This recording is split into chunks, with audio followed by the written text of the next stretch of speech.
Shika chini.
Okay.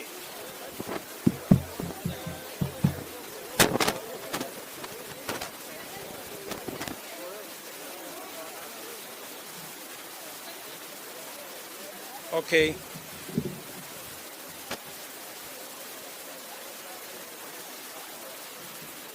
Good afternoon, ladies. We have had a consultative meeting this morning and part of the afternoon on a couple of issues, but mainly on the matter that is current in the Republic of Kenya, the very important matter of changes that have been proposed to our constitution, or proposed changes to our constitution. We have taken stock of the journey that we have traveled from 9th of March 2018, when His Excellency the President and the former Prime Minister in the handshake came together to be able to work together and work with all the political players in the country towards a united country. We have, of course, taken stock of that journey all the way to the present. We have appreciated that there's been a lot of milestones, the appointment of the 14-member BBI team, who came up with the document very commonly known as Bomas 1, the subsequent, again, improvement or validation, as it was called, to Bomas 2, the subsequent, again, changes that have been made that resulted in the document in KICC.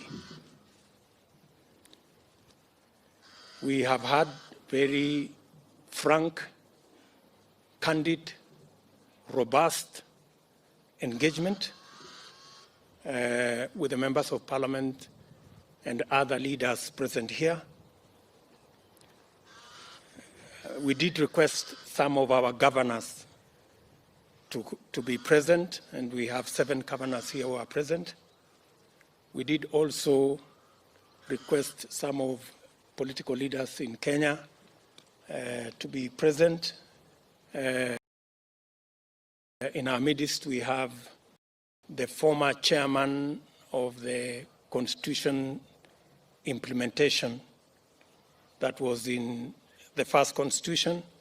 The Honorable Charles Nyachai was here, and we have benefited greatly from his wisdom and insights. We have also, we did also invite the former senator of Bungoma and the former senator of Machakos. Kakamega, and the former senator of Machakos, and also the former senator of Mombasa. We also did invite a former CS, Mwangi Kiunjuri, who is also in our midst.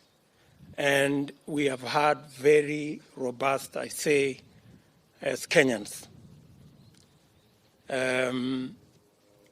We have a statement that we are going to make. I am acutely aware that many people want us to take a position on this document. And I want to tell you that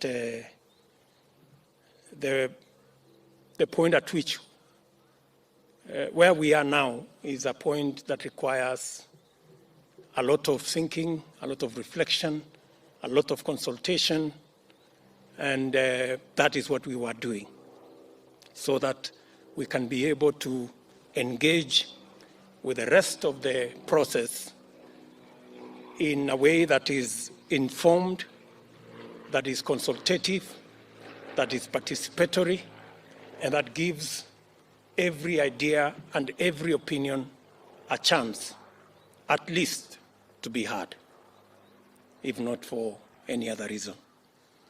So we are going to proceed. A statement is being concluded. I don't know whether somebody...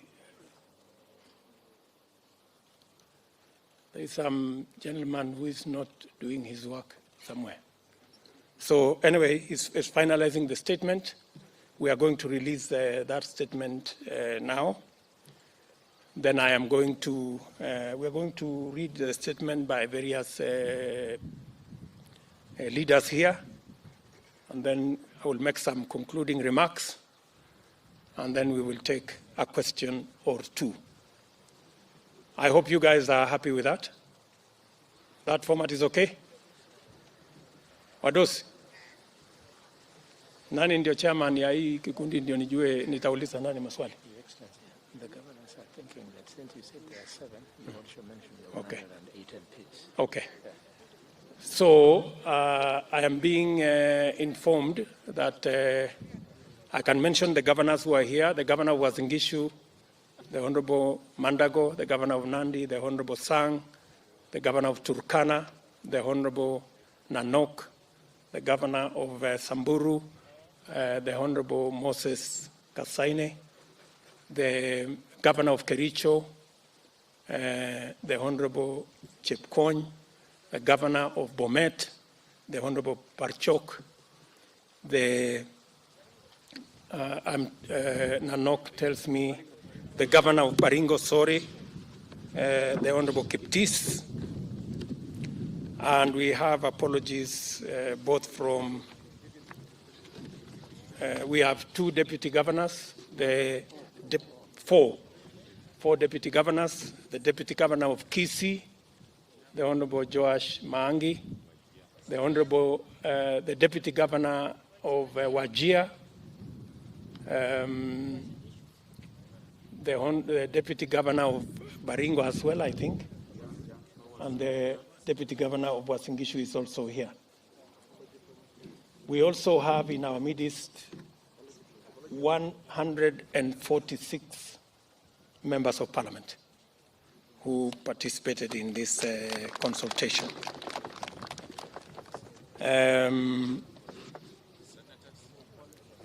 I said members of parliament, including both senators and members of parliament. We also have some members from the East African Legislative Assembly who are present here with us.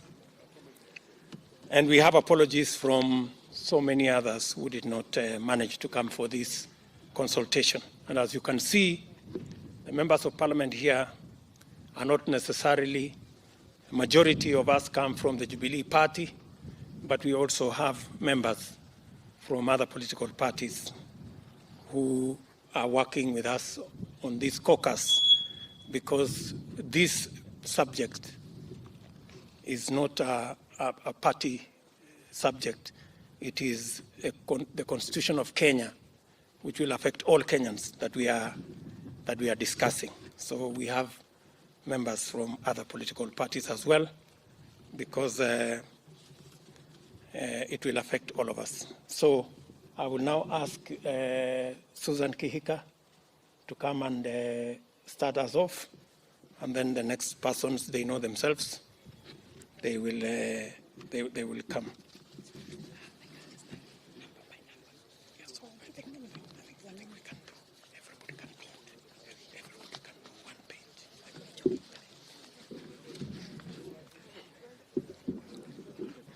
Thank you very much, Your Excellency.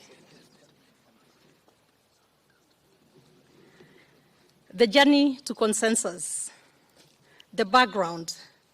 The Building Bridges initiative announced on the 9th of March 2018, that it was President Uhuru Kenyatta's idea to unify the country following the 2017 elections. In its original iteration, the BBI was intended to promote unity and settle the problems of exclusion, divisive and often violent electoral competition, and ensure equity in resource distribution in Kenya. A task force was launched to provide a forum for Kenyans to speak to these issues and propose solutions for consideration and appropriate action. Along the way, the BBI became the focal point for constitutional changes. As citizens, we recall that the journey to and Post-Bomas 1, that is in November 2019, was marked by exclusion in ownership of the BBI process, and therefore suspicion, hostility, and attempts at profiling Kenyans as pro or anti-handshake. Kenyans persevered and overcame these divisive attempts, and indeed, the Bomas 1 document was largely accepted by all Kenyans. After a validation exercise marked by attempts at imposing views on Kenyans through highly choreographed public rallies, which met the resistance of wananchi, a second report was launched at the Bomas of Kenya on the 26th of October 2020, the Bomas 2 report. Bomas 2 proposed key constitutional, policy, legislative, and administrative changes. Reflections on Bomas 2 recommendations. As citizens representing numerous and diverse sectors, interest groups, and other stakeholders present at the launch, we noted and welcomed a number of progressive ideas in the recommendations, including proposals to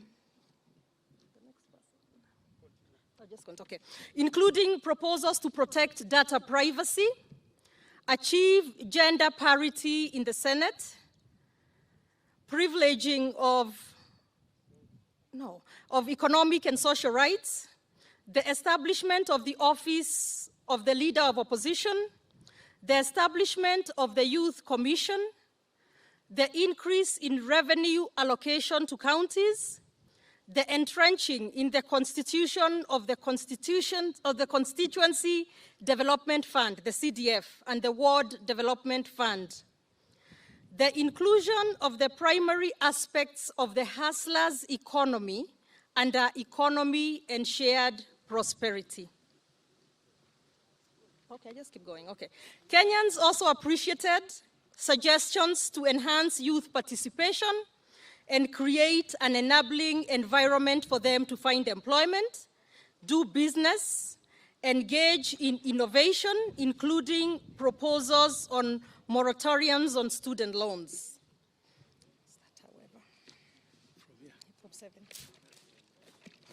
From number 7. I'll continue from where she stopped. However, loyal and patriotic Kenyans immediately raised a number of critical issues in good faith with a view that everyone wins this process. the issues coalesced around the following. Number one, the independence of the judiciary and the general areas of access to justice. Many Kenyans support judicial accountability and transparency, but saw the proposal to create a judicial ombudsman as an acceptable derogation of judicial independence that goes against the imperative to protect, uphold, and defend the independence of the judiciary. Number two, the independence of IEBC and the management of elections. The recommendation that political parties participate in the appointment of commissioners was seen as a building bias into electoral system. Number three, the independence and professionalism of police service. The proposal in the BBI for the formation of police council under the cabinet minister was seen in many quarters as impacting negatively the integrity and professionalism, and therefore a direct assault on the police service. Number four, the mandate of the Senate in terms of protecting devolution and its general oversight role. The BBI proposal denied the Senate the constitutional mandate as a forum for the discussion and arbitration of matters relating to division of revenue. Number five, the place of women in our legislature and the issue of affirmative action principle in our constitutional infrastructure. The proposal abolished the women representative position at the National Assembly, essentially excluding women from the center of critical decision making, relegating the participation of women to nominal and tokenistic roles. The concerns of the diverse stakeholders. I'll invite the Honorable Duale, or Honorable Victor, to take us through this. Concerns. After Bomas 2, more stakeholders continued to reach out with further input to enrich and improve the proposals. Some of the stakeholders who engaged intensively with the proposals include the pastoralist communities who articulated their views through their parliamentary caucus as well as Frontier Counties Development Council, Protestant ministries, the Catholic Church, the Muslim leadership, other citizen groups, and civil society organizations. The stakeholders defended the independence of the institutions and rejected proposals aimed at interfering with the independence of Parliament, the judiciary, the police, and the IEBC.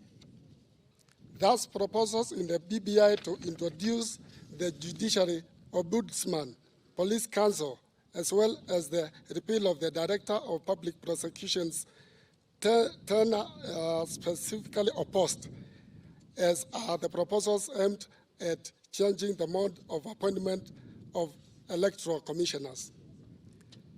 The stakeholders also opposed the amendments on various grounds, including that the recommendation to create an imperial presidency weakened checks and balances, downgrading the level of representation in the National Assembly of low population constituencies, enabled the executive capture of the legislature and judiciary.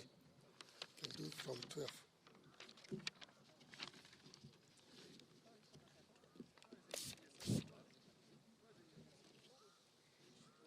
Many stakeholders, citing the COVID pandemic, the difficult economic circumstances, the high national debt, and gaps in public financial management, took issue with the prioritization of BBI and preparations for a referendum campaign in the current environment. They pleaded that attention be directed to runaway corruption, heightened political intolerance, the securitization of public affairs, as well as impunity and the flagrant disobedience of court orders by the executive. In conclusion, the stakeholders concluded that BBI proposals do not meet the stated and publicly declared objectives of the handshake and BBI, of uniting Kenyans and ensuring that general elections will not be violent and are, in fact, a major clawback on the gains made by the 2010 Constitution. Additionally, the stakeholders questioned whether there are resources to support a referendum a year before elections and advocated a multiple choice referendum to prevent the rejection of good ideas and urged the escalation of efforts at building consensus rather than taking partisan positions. Post-Bomas changes progress towards consensus.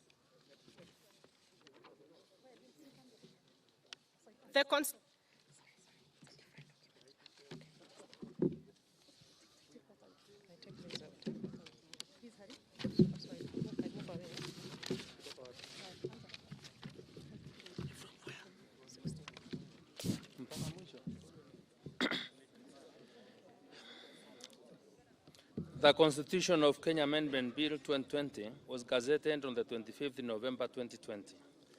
The bill reflects significant changes to the Bomas 2 document, adopting a number of concerns raised by stakeholders, including the following. The proposals on political party representation in IMBC through the appointment of commissioners has been dropped. The fair implication of having some players choosing the game's umpire has been noted and accepted.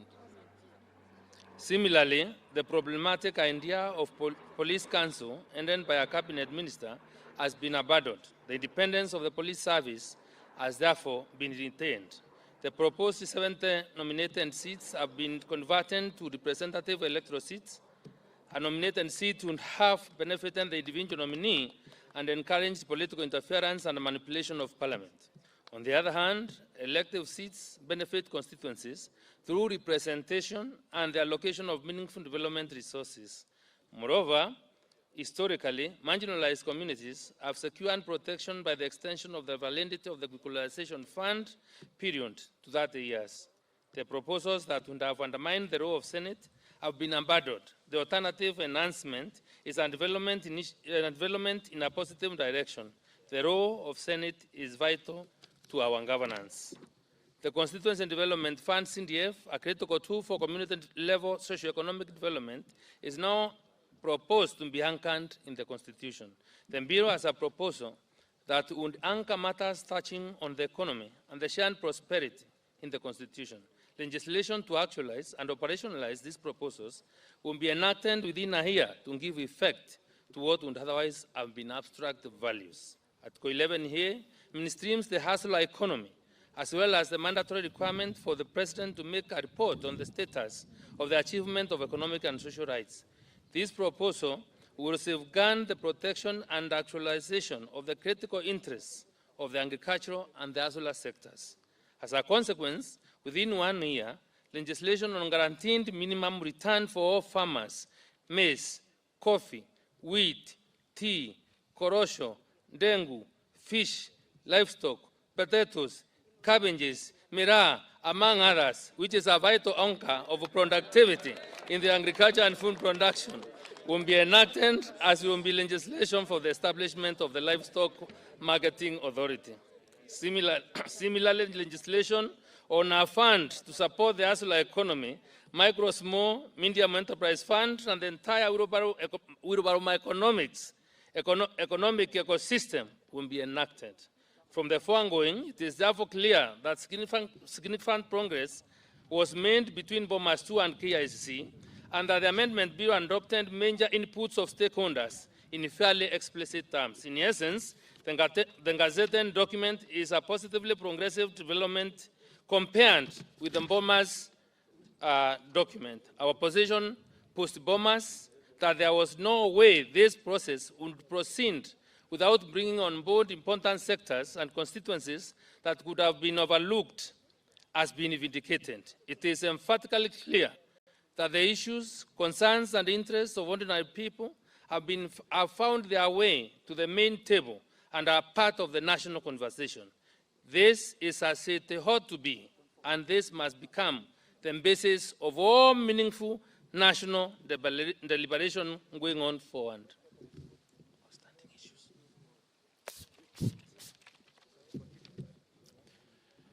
Outstanding issues and opportunities to strike consensus.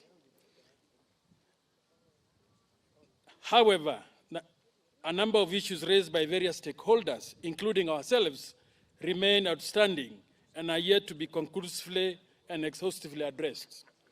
The idea of accountability for all government organs is a strongly held tenet of democracy. The proposal on a judicial ombudsman speaks to the issue of accountability of judicial officers.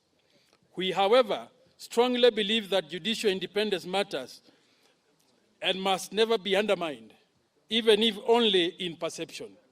We submit, therefore, that there still remain room for the Ombudsman's appointment mechanism to be reviewed and agreed upon, and for the appointment of the Ombudsman by the Judicial Service Commission or the Chief Justice will be more consistent with the principles of judicial independence than appointment by the executive, which runs contrary to the principles of separation of powers. At Bomas too, we oppose the establishment of 70 multi-member constituencies, seeking to move away from a culture of nominations and virtual constituencies. We are happy that the 70 constituencies which have been proposed to enhance representation.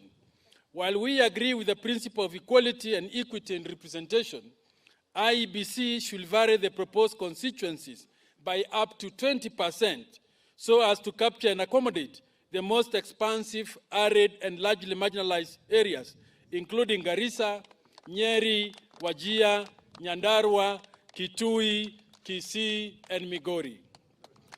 The proposals on affirmative action and equality in representation are important principles, and there is a progressive attempt to address them.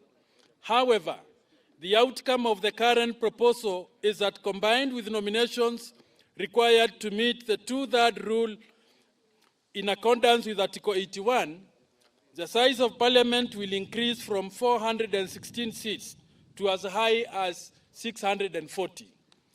An increase of more than 200 MPs is untenable and a hugely unsustainable burden on the taxpayer. We bring back to the taxpayer. We propose that, in addition to the 47 women elected to the Senate, we bring back the 47 women representatives elected to National Assembly. We note that this will allow for the elected women in the National Assembly to be nominated to the cabinet. We further propose all women representatives in Parliament be directly elected by defined constituencies and should not be nominated or elected through party lists. In addition, we propose further discussion in Parliament on the implementation of Article 81.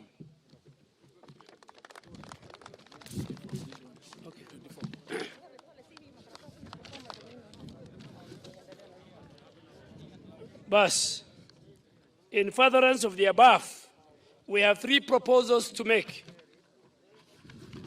First, even with the post-Bomas gains and the improvement to the document, these outstanding issues require attention, and we should build the necessary consensus to further enrich the Constitutional Amendment Bill 2020, especially because we have to acknowledge certain realities, including the fact that the people of Kenya have voiced strong concern about the prudence of a bloated government.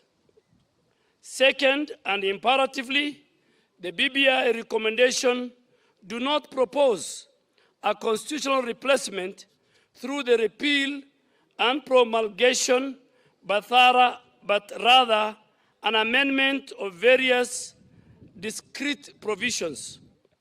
This calls into question the appropriateness of framing the referendum as a single question, plebiscite, when multiple issues must be considered.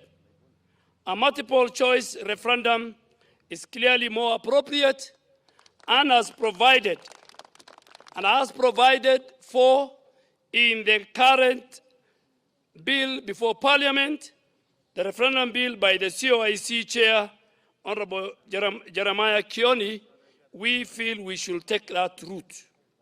Third, we must consider the circumstance which we find ourselves as a country. We are in the midst of a deadly pandemic that has ravaged our country, killing close to 1,500 Kenyans, including our frontline health workers, infecting nearly 100,000 Kenyans, and affecting the livelihood of millions of others, straining public health sector, and instigating an economic and a financial meltdown. The deepening financial quagmire has led to the destruction of livelihoods, of enterprises owned mainly by the hustlers, and consequential loss of jobs and shrinks of revenue, as evidenced by the last quarter posting of the Kenya Revenue Authority that ended in October. Additionally, we are haunted by the reality that we are yet to create confidence in our education system, ability to make schools safe enough for our children to resume school in January because of the myriad challenges facing the entire education and school system, which has remained largely unaddressed. Given the foregoing, it is legitimate to question the wisdom of spending 14 billion shillings a year before an election that will cost us another 42 billion going by the 2017 figures of the IEBC, when a referendum could be conducted as the seventh ballot in a general election at a virtually no cost. We believe that it's prudent to hold the referendum, and we are proposing that along, having done all the others. Take it to the county assemblies, take to Parliament, and the only remaining item is for the citizens to vote in. We can defer that, and we feel it is prudent to hold that referendum along with the general election in 2022, inshallah.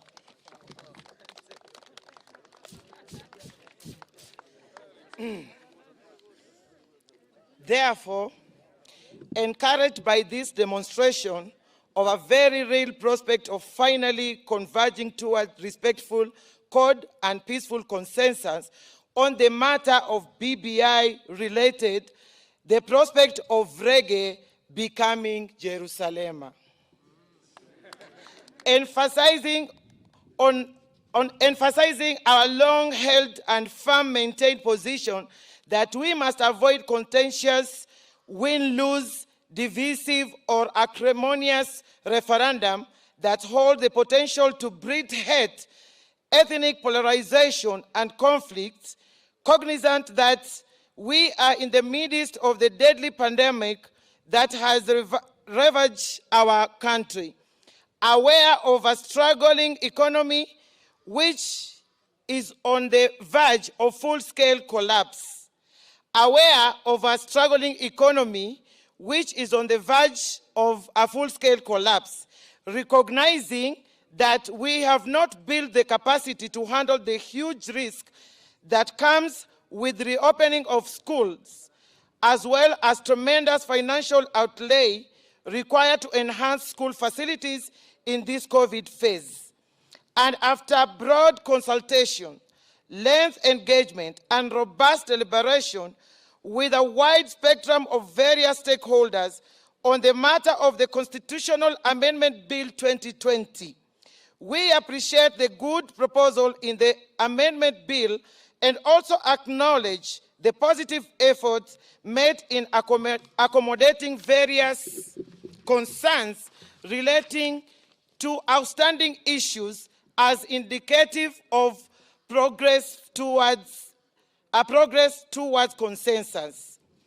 With the progress we are making in building consensus on important constitutional, institutional, and administrative changes, we recommend that resources earmarked for BBI-related activities be redirected to COVID mitigation measures and supporting the recovery of micro and small enterprises. As a part of the consensus, we will be asking for clear directions on issues of land and historical injustices.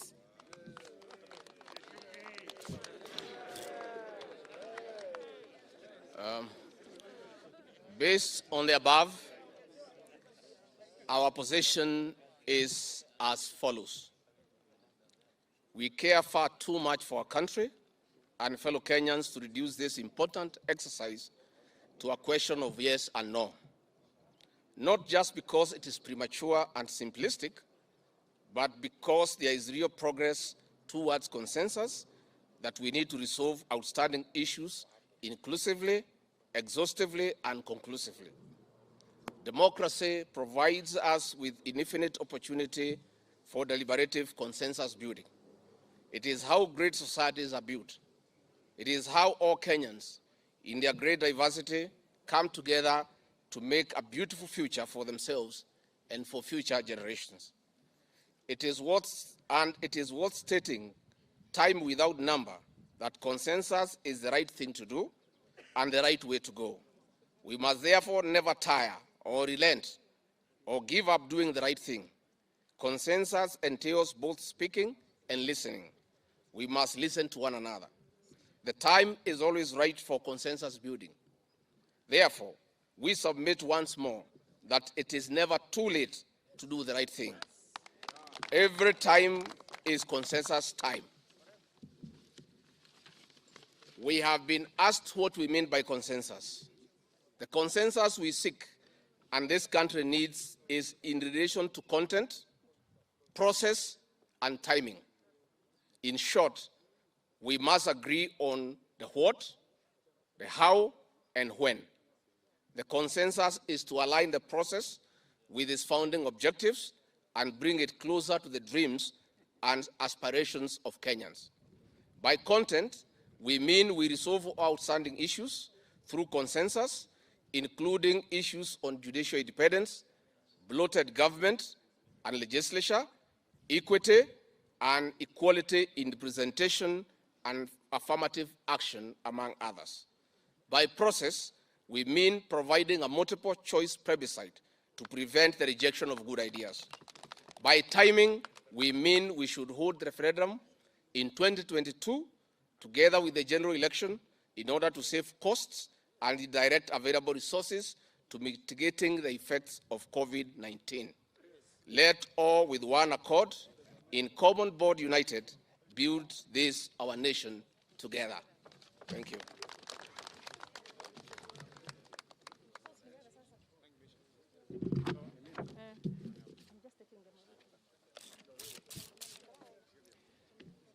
Largely, I think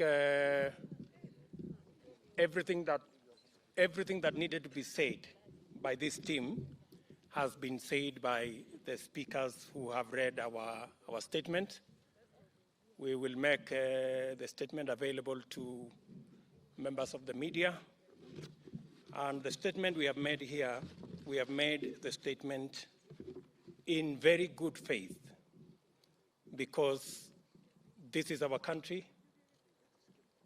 We are leaders in this country, and we must provide leadership as we engage with other leaders in the exercise of building consensus so that we can avoid an unnecessary divisive contest. In a nutshell, let me say that we appreciate the challenges this process has gone through. We appreciate that there has been a lot of push and pull. Many of the members of this team have been victimized for holding different opinions from those of others.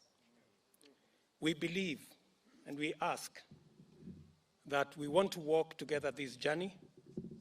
We are not making any demands of anybody. We are putting our case. And we believe that we have a very strong case. The same way, in Bomas, there were proposals that had been put on the table. This team, the church, the Muslim community, pastoralists, members of county assemblies, council of governors, and a host of other stakeholders made their contributions to what was presented in Bomas. Those proposals were taken on board. A majority of those proposals were taken on board, as has been stated here by members of this team. We appreciate that the IEBC will not be politicized and they can be an independent institution to run our elections independent of political parties. We also appreciate that the independence of the police has been captured and secured. We also agree that the Senate must be left with the duties and responsibilities that they have carried out so far, and we appreciate even further that additional responsibilities have been given to the Senate, as the Senate of Kenya is a critical institution in matters devolution and in matters taking Kenya forward. We also appreciate that the Article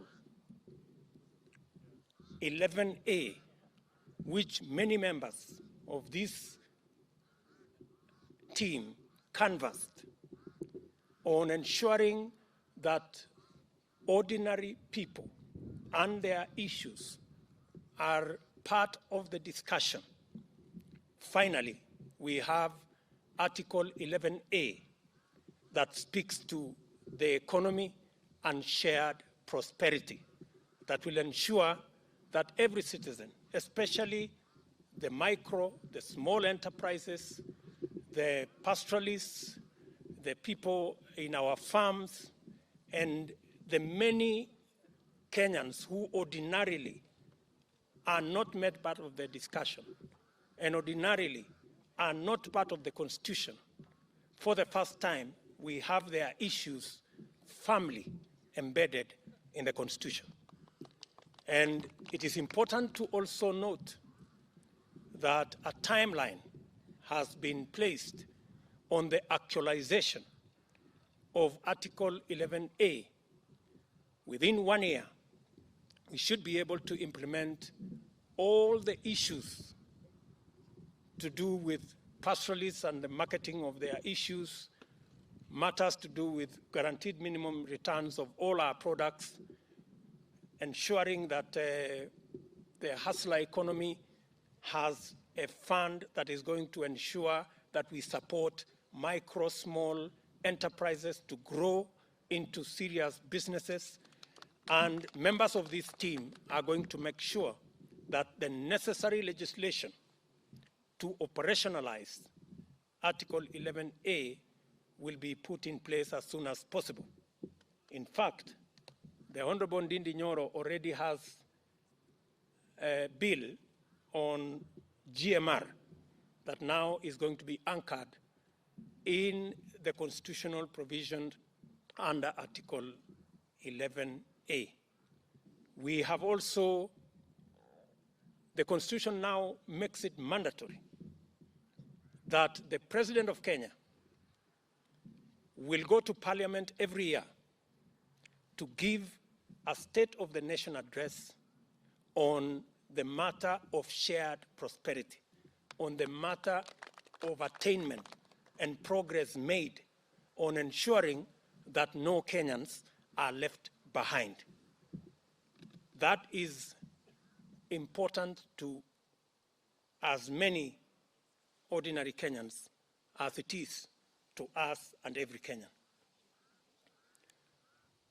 Having said that, we have taken the position that there is room for us to improve this document further. And we have stated categorically and respectfully that it is never too late to do the right thing. We believe that there are a couple of outstanding issues. The judiciary is still uncomfortable, for example, with the judiciary ombudsman and the manner in which it is appointed. We all agree that accountability is central to the performance of any arm of government, including the judiciary. And we are making proposal here that it is possible for us to agree that an ombudsman be appointed in a manner that is acceptable to the judiciary, either proposed by the JSC or appointed by the Chief Justice and vetted by Parliament, so that we have checks and balances. We are also saying, because we are making that proposal because we are sensitive to the centrality of independence of the judiciary. We do not want to send any signal that we want to compromise the independence of the judiciary. Yet, we must hold the judiciary to account. So we must balance between those two. So making the proposal on the size of Parliament and the size of the executive. Kenyans are concerned about how much it costs for them to run government. And the proposal we are making here is that we can have a win-win. We agree with the proposal that appointments, or not appointments, but in Senate, 47 women are elected as senators. But we are of the view that instead of too much nomination, we should again elect women reps, as we have done to National Assembly. We are saying that because we want the participation and contribution of women leaders to be substantial, meaningful, and not token representation. It is in the National Assembly that discussions on matters budget, matters resource allocation, serious matters of how to take the country forward is taking place. And it is important that we have elected women in the National Assembly. So the proposal we are making is that apart from the 47 women elected in Senate, we should have 47 women elected in the National Assembly. And with that, we should be able to reduce the number of nominations. And our target, the current proposal in BBI, would take Parliament all the way towards 600 members. This proposal will make Parliament, we will cut almost 60 or 70 members if we adopt this proposal. So we are saying we can cut down the size of Parliament by up to almost 60 or 70 members of Parliament if we adopt this proposal we are making. And therefore, I do not think anybody can say that it is too late to make a huge saving on the kind of savings we are going to make if we adopt a proposal that reduces substantially the size of our legislature. We are also of the firm belief that adjustments can be made. We agree on the principle of the new 70 constituencies. Why do we say so? The position of this team all along is that in Bomas, it was suggested that these are people who will be appointed. They will just be members of parliament. Our position is nominating members of parliament gives jobs to people, and the public benefits nothing. Therefore, we suggested that the 70, instead of being nomination of persons, it be converted to constituencies. As we've said here, that was done. We now have 70 constituencies. All we are requesting now going forward is that the 70 constituencies will be delimited by IEBC, that we give a window to IEBC to vary slightly up to about 20%, because we agree with the original principle that there must be equality of representation.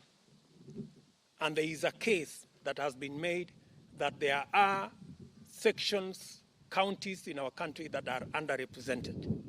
We believe that we can balance that requirement of equality in representation by allowing the IEBC to vary slightly, because we have huge areas, like we have said, in Kitui that have raised concerns, in Garissa, for example, Ijara, that have raised concerns, in Wajir, that's Wajir South, that have raised concern, in Nyeri, Kieni is 52% of Nyeri County. In Nyandarua, where we have Kinangop here, which is a huge constituency. In Migori, in Kisii, and Marsabit, and those areas. So what we are saying is there is room. If we just put a rider in the BBI text that 70 constituencies, as the IEBC is delimiting the 70 constituencies, they are allowed to vary to an extent of 20% so that we can take care of the areas that have raised concern.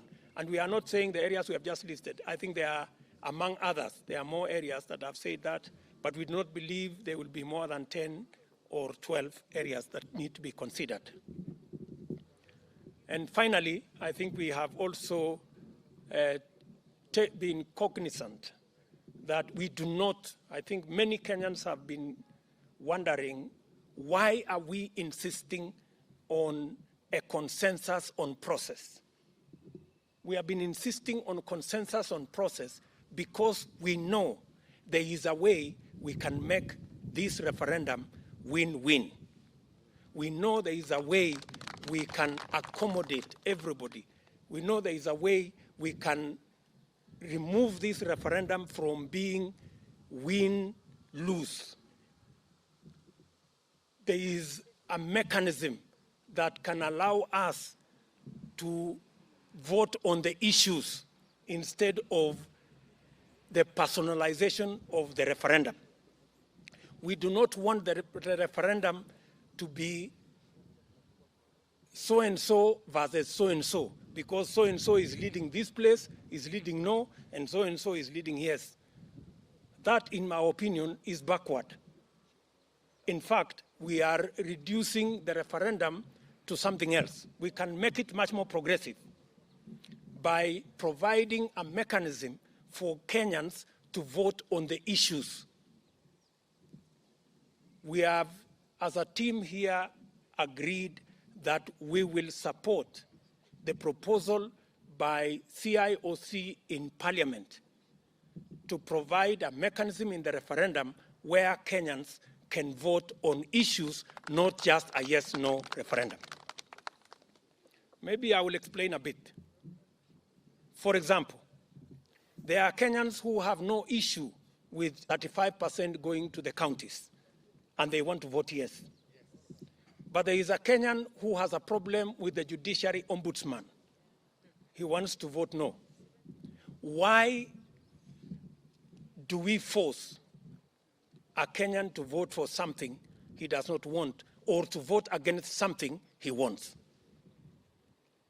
It is practically possible for us to give an opportunity for Kenyans to vote yes for resources going to the county and to vote no for what he doesn't want or she doesn't want.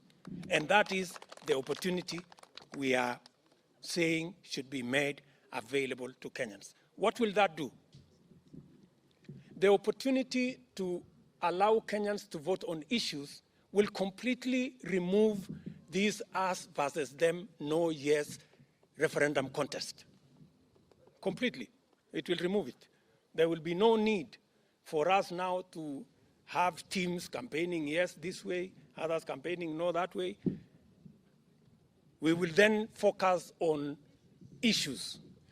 Which are the issues Kenyans will vote for, which are the issues Kenyans will not vote for, and the reasons why, and we can always take this forward. And let me say for the record that it was okay for us to vote no yes in the last referendum because we were enacting a new constitution. So the vote was between the current and the old. Now we are not voting for the whole constitution. We are voting for articles of the Constitution. So it is perfectly in order for us to assemble articles that are together and vote for them separately. And that's all we are asking. We are also saying, as responsible Kenyans and as responsible leaders, that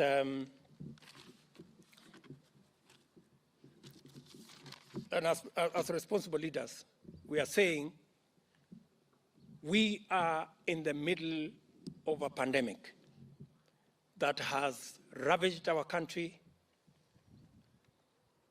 Many Kenyans have become victims of the COVID-19 virus.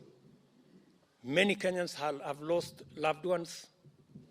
Some have gone through untold suffering, including members present here. In hospitals. Many Kenyans are not able to afford, you saw, I think it is in the media, that it costs about 21,000 every day. Very few Kenyans can afford that kind of costs. And the attendant issues of a financial crisis that has been occasioned by the corona pandemic. We want a discussion, a candid discussion. Our proposal is we should commit every resource that is available towards tackling the corona pandemics, alleviating the serious crisis in our economy, making sure that in January there are face masks, there are desks, there are facilities for our kids in school in January, and that there is a possibility for us to take this referendum together with the election in 2022. We want to offer a discussion.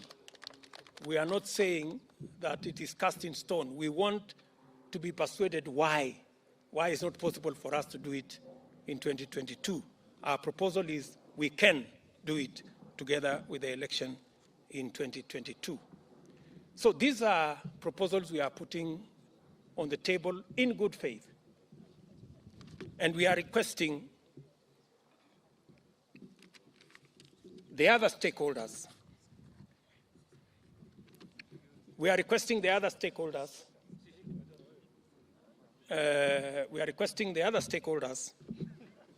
To give us, to engage with us so that we can responsibly be able to prosecute this initiative together.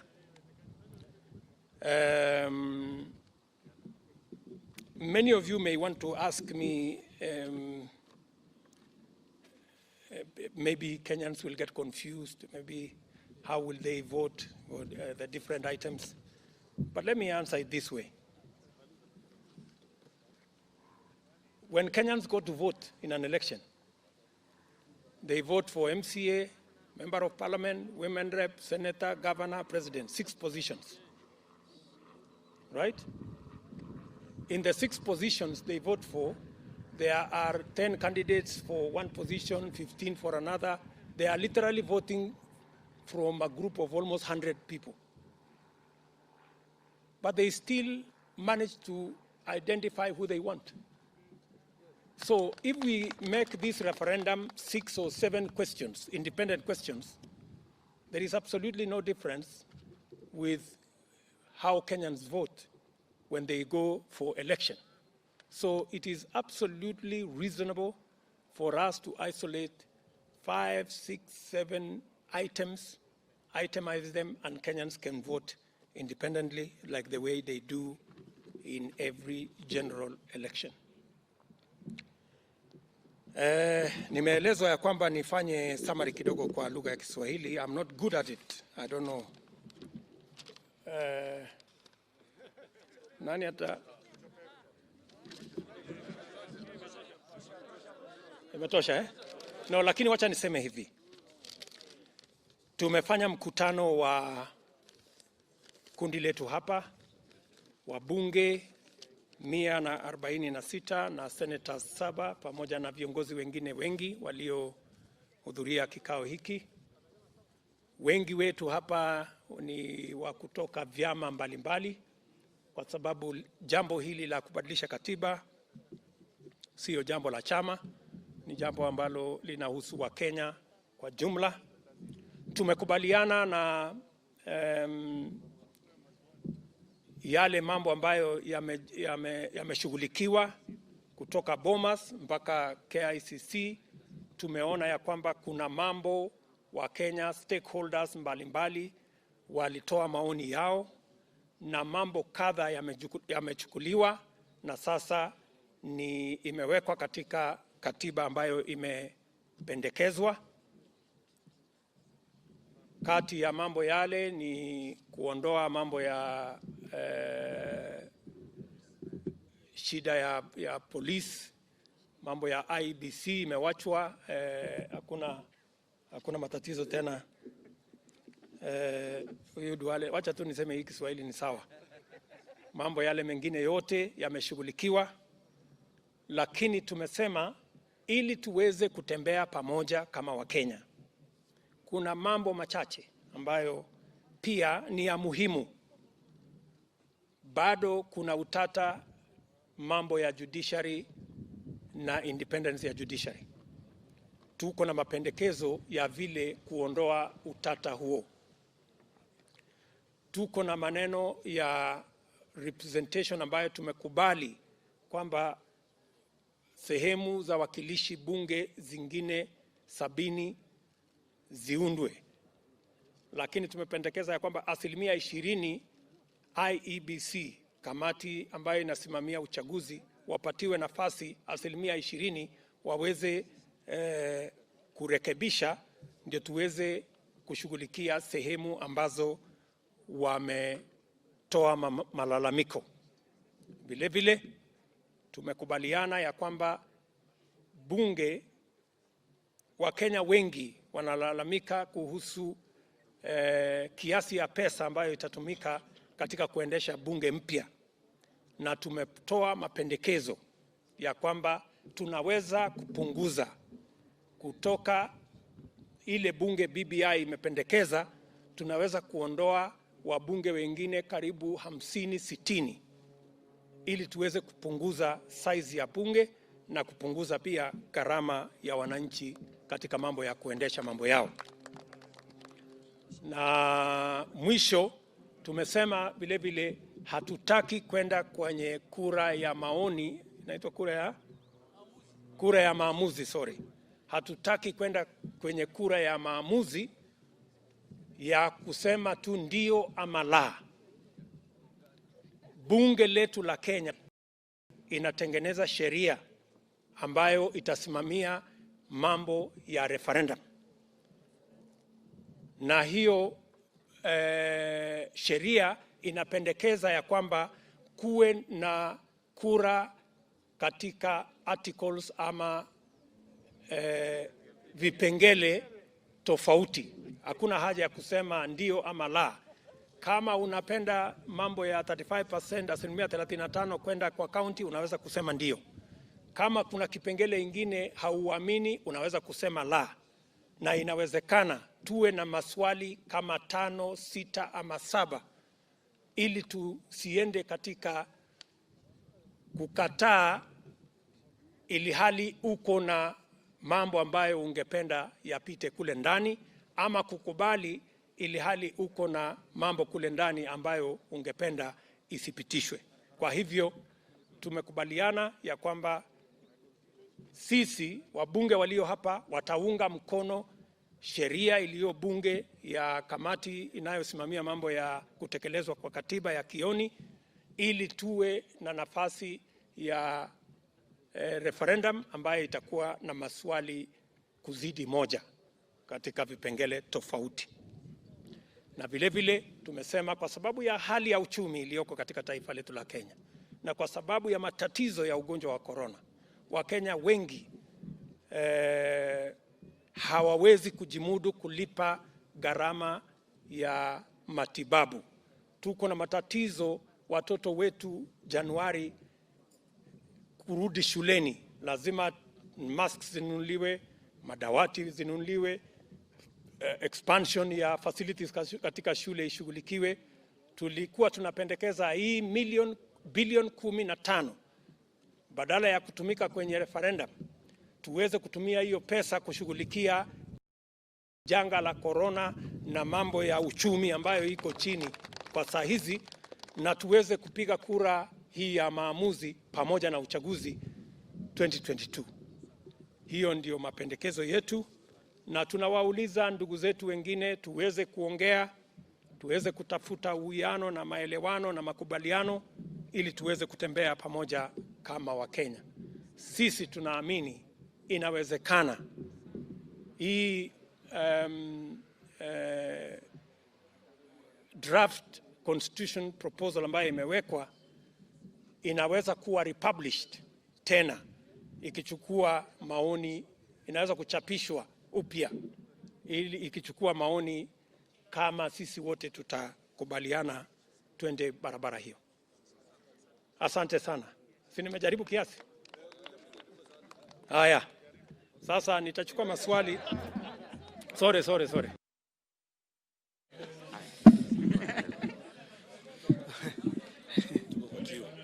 Tuko sawa. Mimi naitwa Steven Leto wa Citizen TV.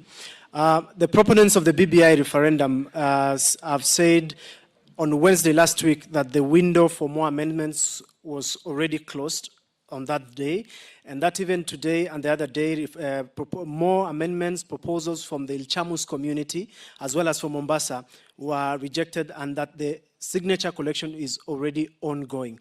Number one, with your new,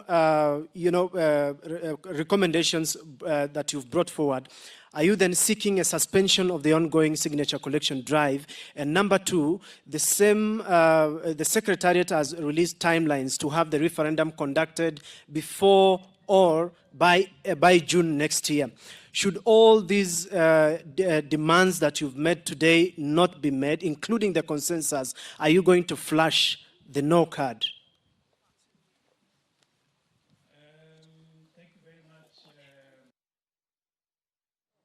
I'm sure you are not new to the issue that the door is closed. Even in Bomas, we were told the door is closed. But our position is that it is never too late to do the right thing.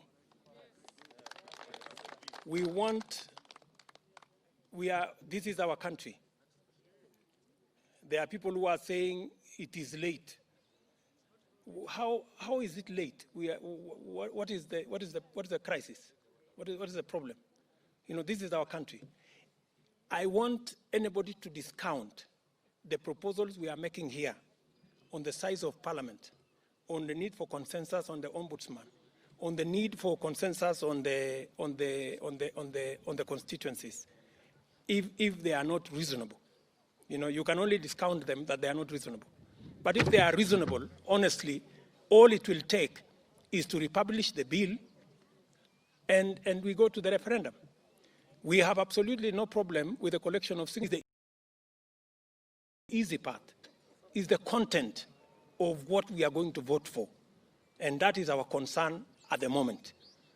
Our priority at the moment is to improve the content of the text that will be voted for.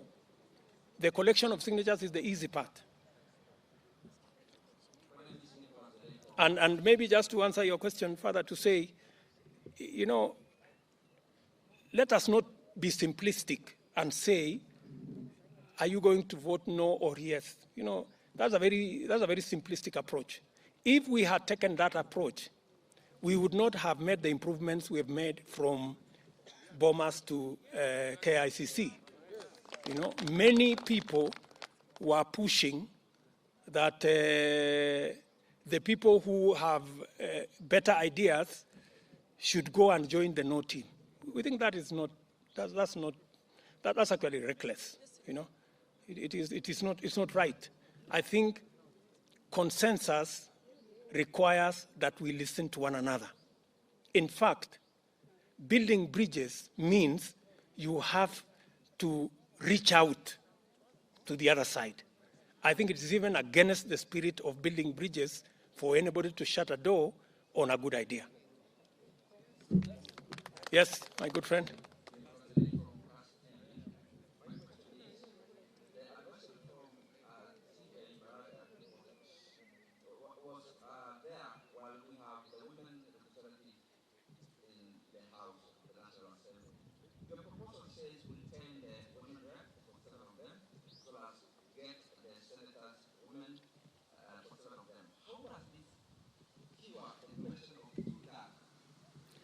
If you listen to our statement, we said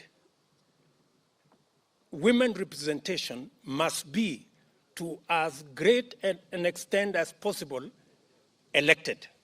We want to discourage nominations. We should be, even if we are feeling the 2/3 gender rule, it must be elected representatives, women elected representatives.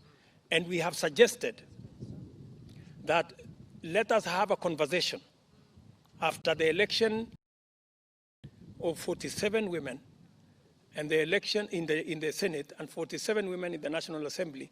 We should have a conversation on Article 81, which discusses affirmative action.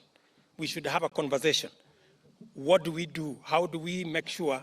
Do we make it progressive, or do we have additional women nominated to the National Assembly? That's the conversation we are inviting others to contribute, because we do not have the monopoly of good ideas. We believe that this should be open to a discussion with other stakeholders.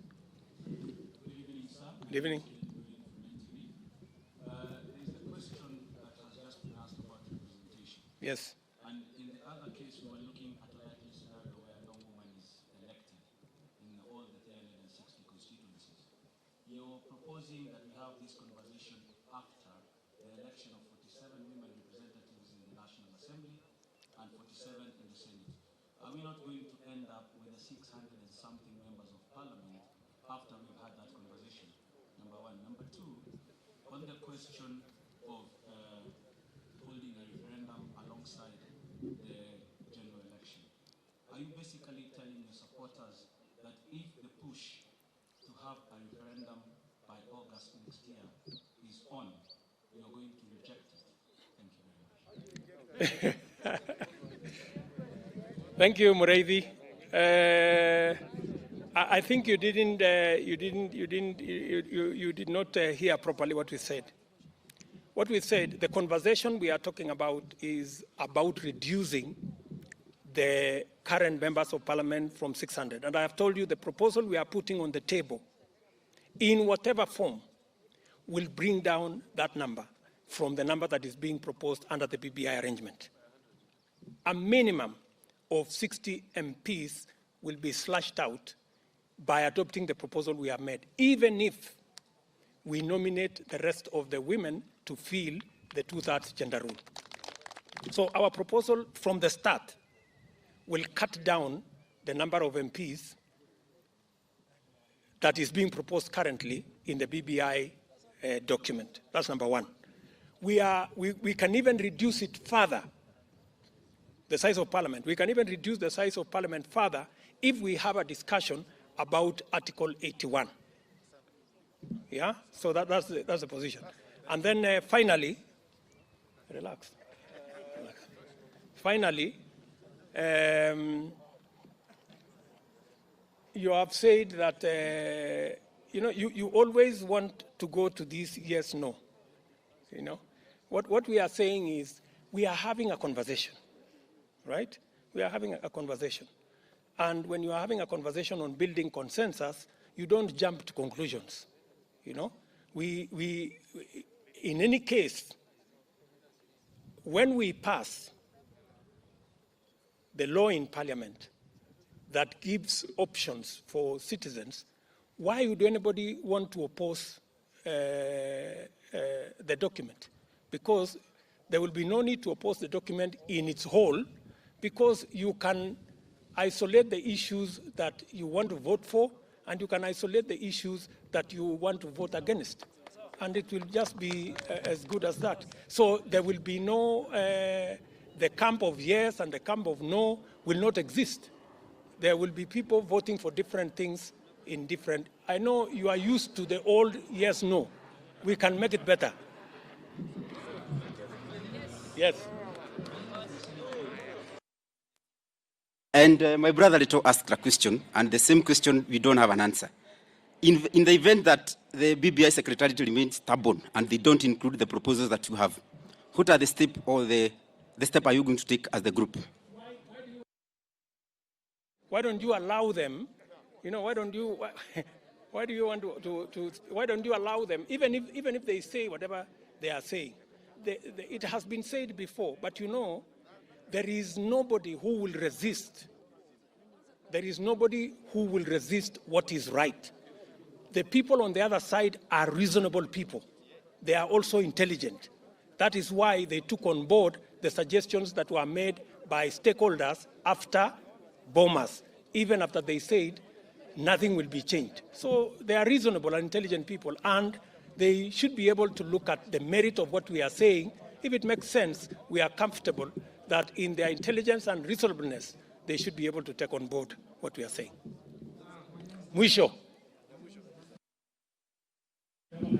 Bwana DP, we've been patient. We've listened to, apart from waiting, tumesikia statement imesoma for 1 hour. I can see the leaders want to leave when we are just seeking clarification. So I don't know what is the hurry, but since you are the host, maybe you can remain with us. Since you are the host, maybe you can remain with us until we get it clear. I have 2 quick questions I want to know from you. We are lost. We are beating around the bush. To borrow the age's words, he said, we are circumlocuting. Can we get it clear in the event that you are pushing for consensus? Yesterday, we were given an update that it's over 2 million signatures. The window for signature collection is Friday, which means the next stop is the verification. In the case there is no room for consensus, are you for yes, are you for no? In the event that the consensus you are rooting for is not. The second question, what you are talking about the Kioni CIOC, it's a referendum bill that is already in court.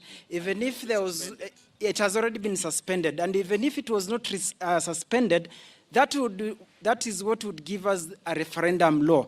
Now, what we are having is the referendum question that has been framed under the Constitution Amendment Bill 2020. So could we address ourselves to this one? Because what Kioni is rooting for is a bill that maybe will come into law to have a referendum law in the country. You have your facts on that particular issue, Hayemba, with a lot of respect. Your facts are not together.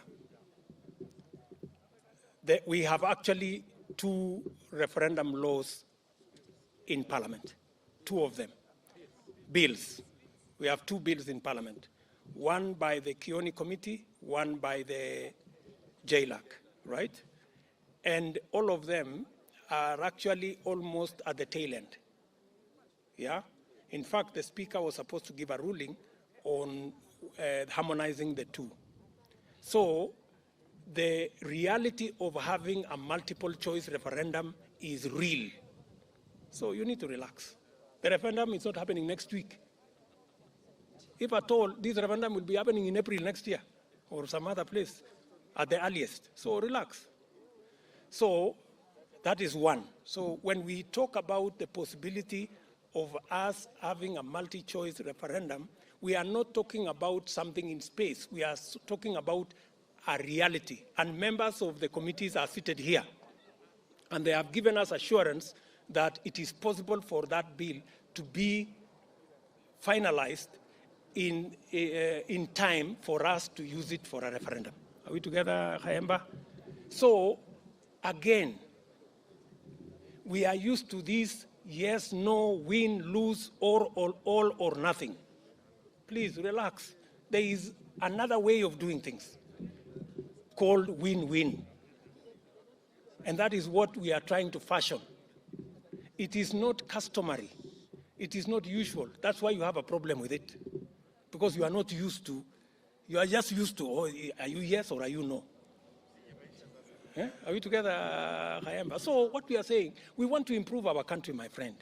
When you find me, you know me, normally I take positions and I'm very clear about. But you see, I am Deputy President today.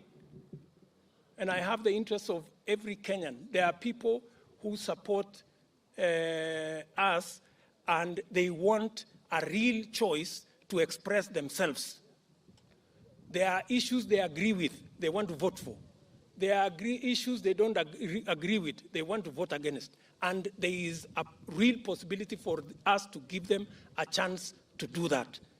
Why do you, Kayemba, want us to deny them a chance and to tell them, go vote no or yes? Why? Honestly. You should,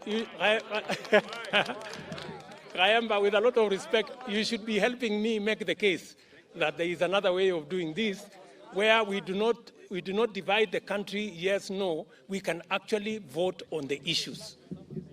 Tuko pamoja? Okay, good people. Asante sana. Asante sana. And I wish you well, asanteni sana, and all the best in whatever you're doing.